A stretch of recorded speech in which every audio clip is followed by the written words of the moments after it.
जय माँ शुलनी, मैं विंध्या ठाकुर स्वागत करती हूँ आपका मेरी आज की होम ब्लॉग में।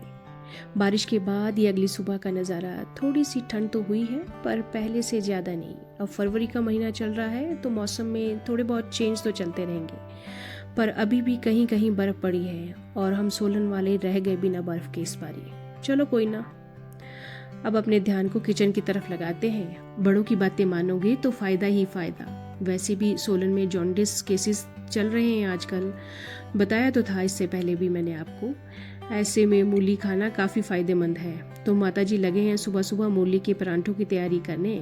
सैलेड खा खा कर अब तो मूली के नाम से भी नफरत होने लगी है।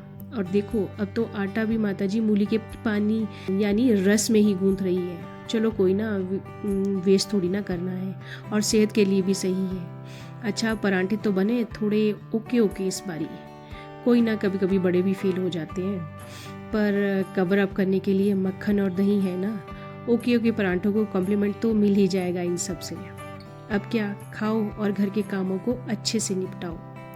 थोड़ा जोर लगाओ बिंदिया ठाकुर और फर्श को चमकाओ, ताकि जो परांठे खाए हैं ना इतने भारी, मक्खन और दही के साथ स्वाद लगाकर कुछ हिल सके। देखो यहाँ क्या हो रहा है। लाडो चलिए अब ट्यूशन। मैंने कहा ट्यूशन या फैशन परेड?